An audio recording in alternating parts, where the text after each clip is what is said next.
Boeing Company History Timeline. 1881. William Edward Boeing was born in Detroit, Michigan on October 1, 1881. He was the son of a wealthy German-American industrialist who held the rights of Northwood Timberlands, an iron ore mineral in Minnesota north of Lake Superior. William's father died when he was 8 and he inherited these lands. He obtained an engineering degree from Yale University in 1903, and in his 20s he established a very successful logging business. Boeing moved to the Pacific Northwest and purchased extensive timberland around Grays Harbor on the Olympic Peninsula. He made a success of venture in part by shipping lumber to the East Coast via the New Panama Canal, generating funds that he would later apply to a very different business. 1909. In 1909, Boeing, who had experimented with boat design, traveled to Seattle, where he saw a man-flying machine for the first time, and he became fascinated with aircraft. 1910. Boeing attends the first Los Angeles International Air Meet and develops a passion for aviation. 1914. Boeing got his first chance to fly in an airplane in 1914, and he liked it so much that he signed up for flying lessons. Boeing decided to take lessons at Glenn Martin Flying School in Los Angeles, and he purchased one of Martin's planes.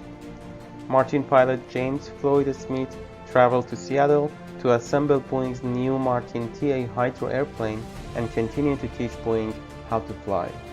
Huge crates arrived by train, and Smith assembled the plane in a tent hangar erected on the shore of Lake Union. William Boeing became a pilot. 1915. Boeing's test pilot Herb Munter soon damaged the plane. When Boeing was told by Martin that replacement parts would not become available for months, Boeing told his friend Commander George Conrad Westervelt of the US Navy that we could build a better plane ourselves and build it faster. Westervelt agreed. They soon built and flew the B&W seaplane, an amphibian biplane that had outstanding performance. Boeing decided to go into the aircraft business and bought an old boat works on the Duwamish River near Seattle for his factory.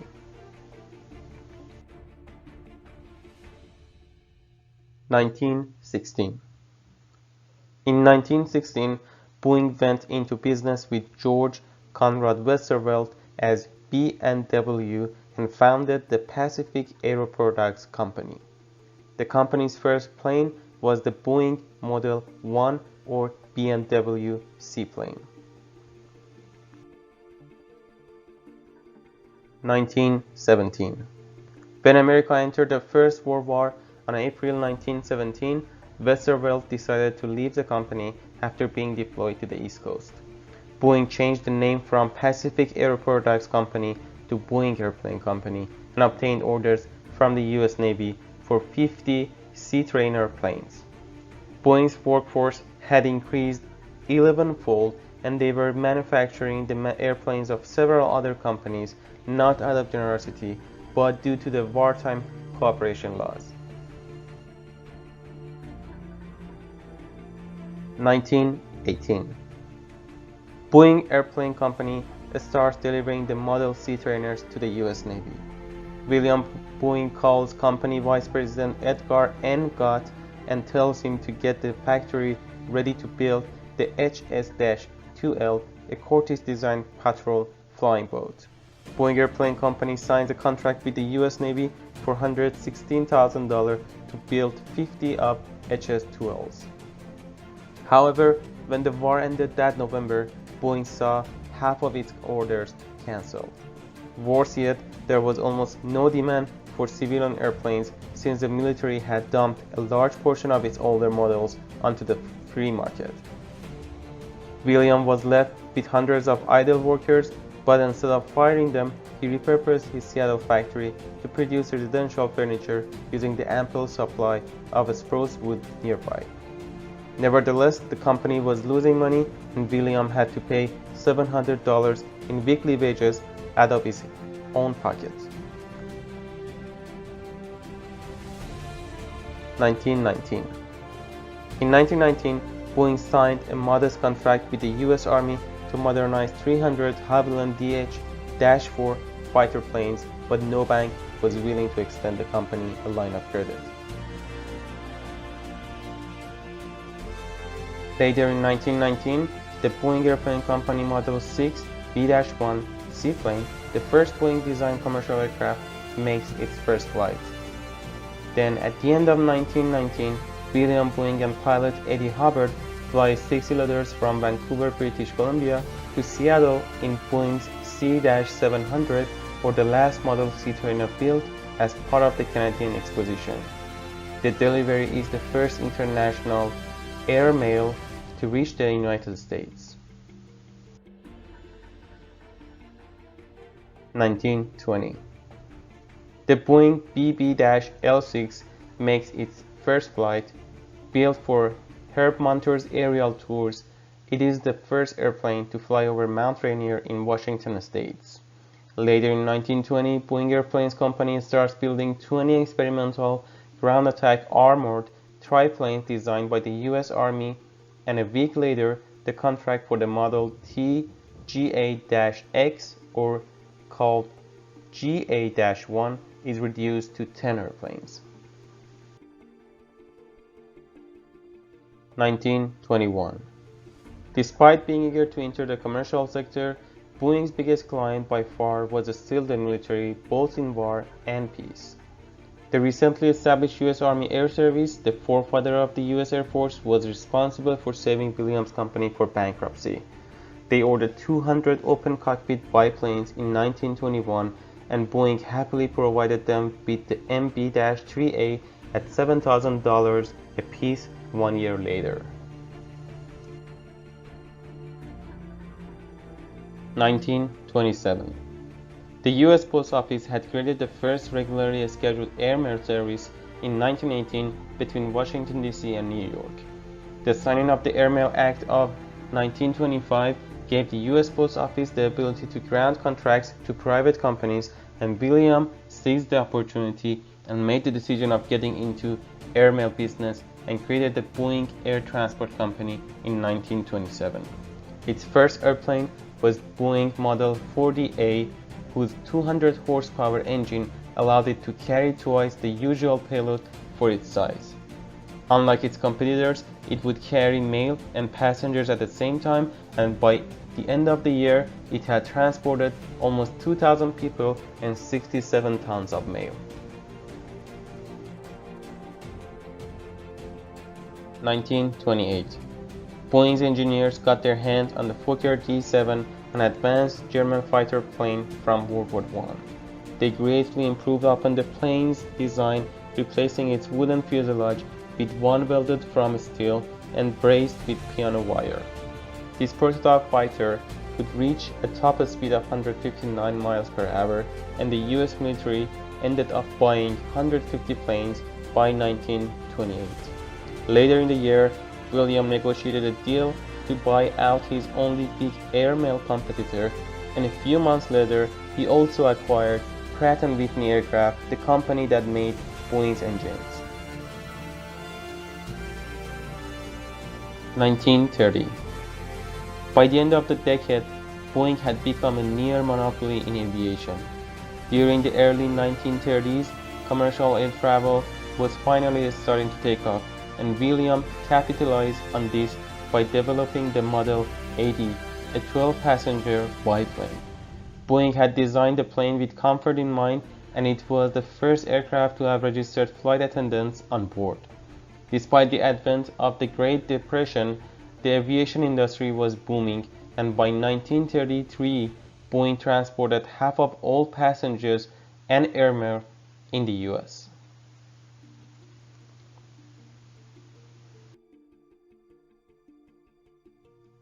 In 1933, Boeing introduced the first modern airliner, Boeing 247, which featured new innovations like variable pitch propellers, wing deicers, and a fully functional autopilot.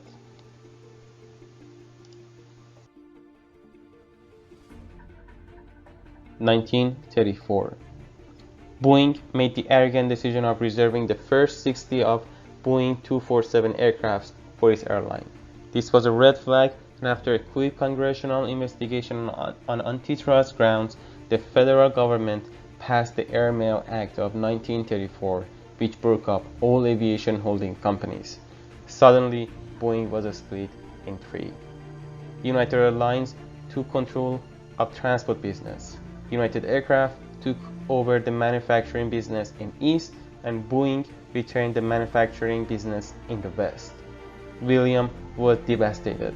He sold his entire stake in the company and retired to breeding thoroughbred horse for the rest of his life.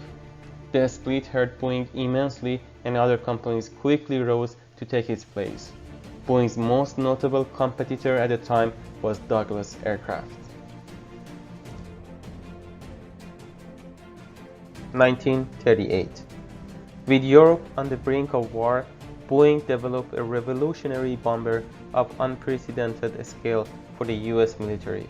The Boeing B-17, dubbed the Flying Fortress, was the largest and heaviest bomber built at the time.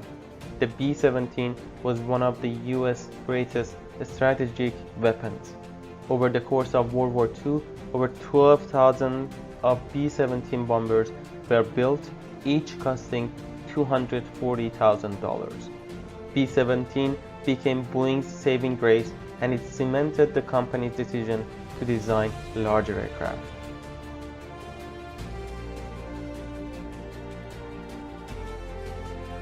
(1939) Boeing Company developed Boeing 314 Clipper, whose unprecedented range of 3,600 miles made it the first aircraft to fly regular scheduled flights between the US and Britain.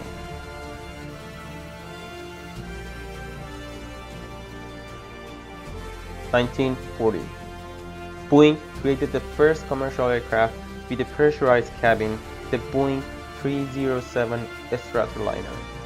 It could fly up to 20,000 feet at a time when other airplanes could barely climb above 14,000 feet due to the oxygen deprivation. Boeing restored its position as the top aircraft manufacturer in the US again. 1943. Boeing became larger and larger, and towards the end of World War II, they were building over 300 planes each month, and their workforce had ballooned to over 78,000 employees.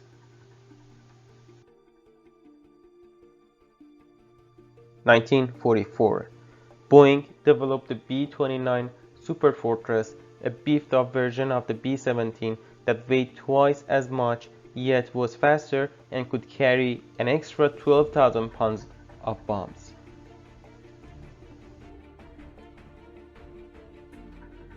1945.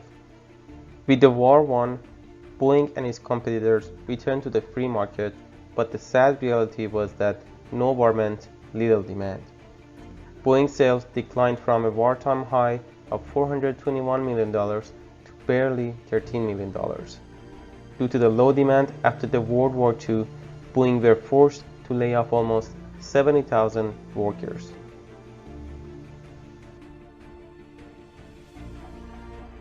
1950s.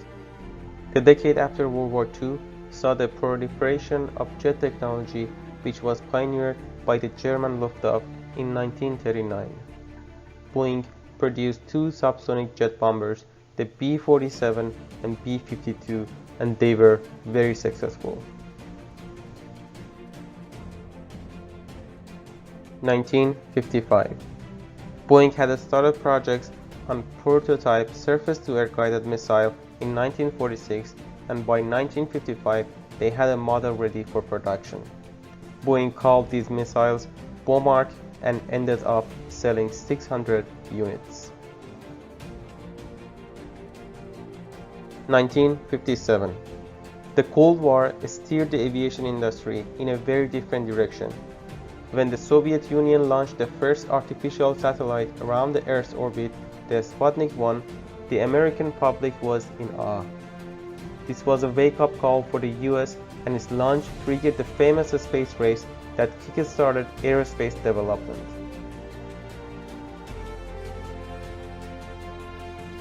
1958. The USSR accomplished another historic achievement by getting Yuri Gagarin into outer space aboard his Vostok spacecraft. This caught NASA off guard and forced President Kennedy to famously vow to get the first man on the moon by the end of 1960s.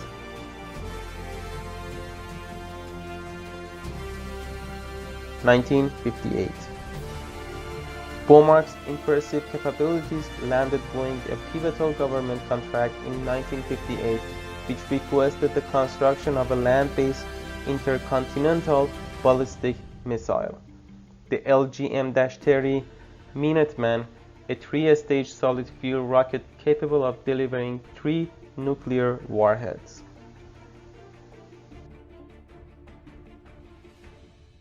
Boeing decided to reclaim their lost share of the commercial airline business.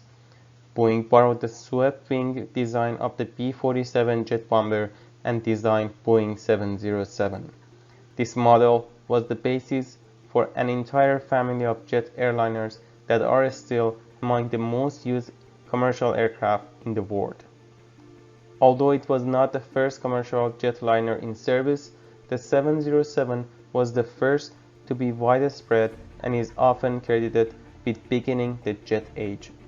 It dominated passenger air transport in the 1960s and remained common through the 1970s on domestic, transcontinental, and transatlantic flights, as well as cargo and military applications.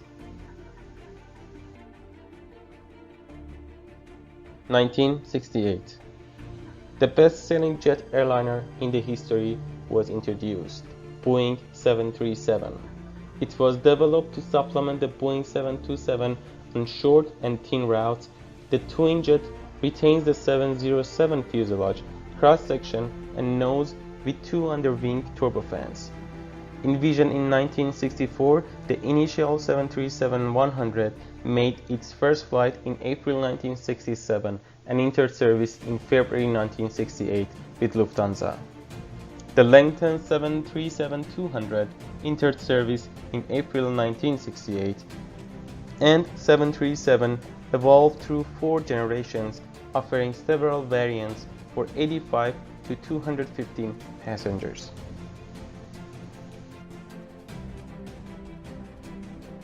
1970. Boeing introduced the Boeing 747, Boeing's first wide-body jet airliner, and it featured a double-deck configuration that could seat over 400 passengers. After introducing the 707 in October 1958, Pan Am wanted a jet 2.5 times its size to reduce its seat cost by 30% to democratize air travel. In 1965, Joe Sutter left 737 development program to design the 747, the first twin-aisle airliner. In April 1966, Pan Am ordered 25 747 aircraft, and in late 1966, Pratt & Whitney agreed to develop its JT90, a high-bypass turbofan engine. On September 1968, the first 747 was rolled out of the custom-built Everett plant, the largest building in the world by volume. The first flight took place on February 1969, and the 747 was certified in December of that year.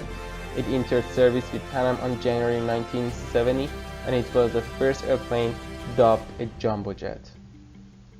Despite producing these successful models, Boeing and the aerospace industry in general were hurt badly during 1970s.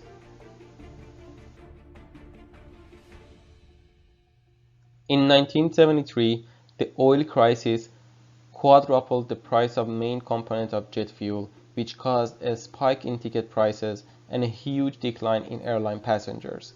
The company was forced to lay off 43,000 employees in Seattle alone. Around this time, the French company Airbus was emerging.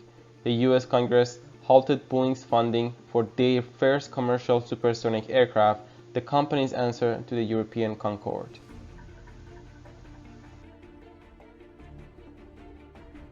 1975.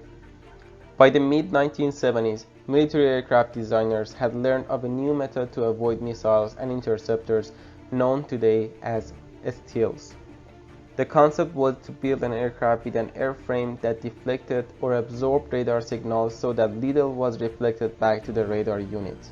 In 1974, US Air Force requested information from US aviation firms about the largest radar cross-section of an aircraft that would remain effectively invisible to radars.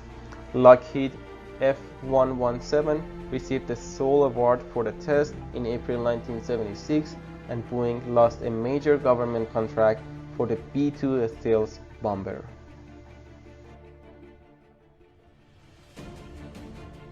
(1970s).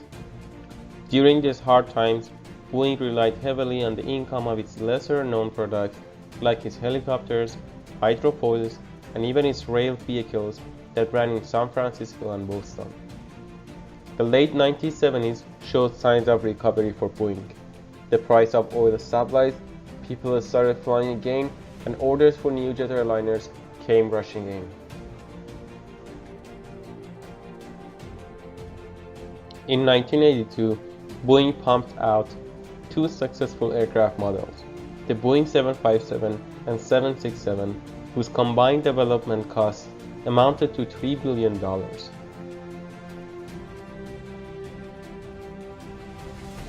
In 1980s, Boeing scored a $4 billion government contract for an air-launched cruise missile system.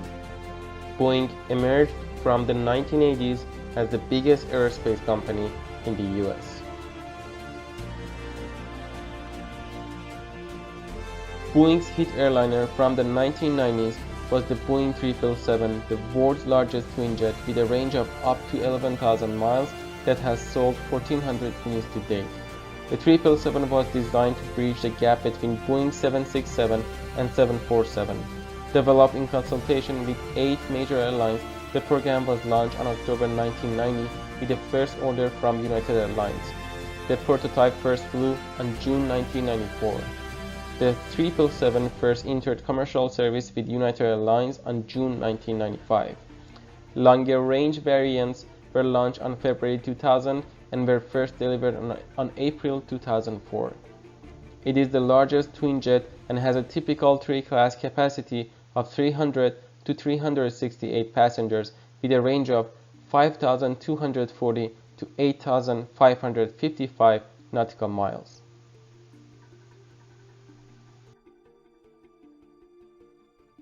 (2003) After dropping its Sonic Cruiser project, Boeing announced the conventional 7E7 on January 2003, focused on efficiency.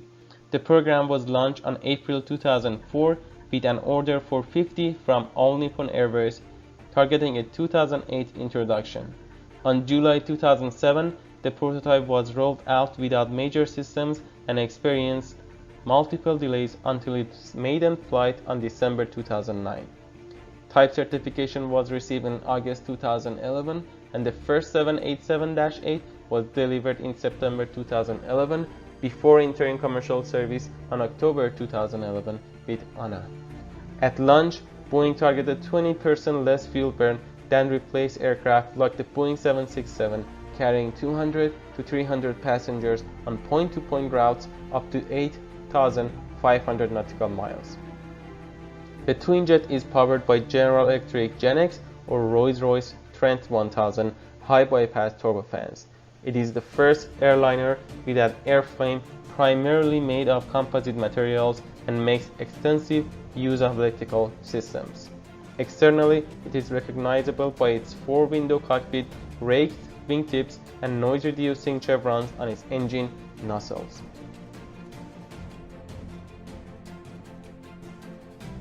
2000s and onward. Boeing further cemented its position as the #1 aerospace company not only in the US but across the whole world. Between its 787 Dreamliner and over a dozen significant military contracts, Boeing has expanded from the aerospace industry into satellite communications and cybersecurity. Boeing also continued its collaborations with NASA, a decision which has for the past 10 years brought it into conflict with SpaceX. The rivalry between Boeing and SpaceX has come to known as the second space race. It's far too early to be calling dibs on the second space race though, considering the fact that the ultimate challenge of developing missions to Mars is still a long way off. But when you add Airbus' fierce competition on the commercial aviation side, it's pretty clear that Boeing will be hard-pressed to retain its top spot in the aerospace industry in the years to come.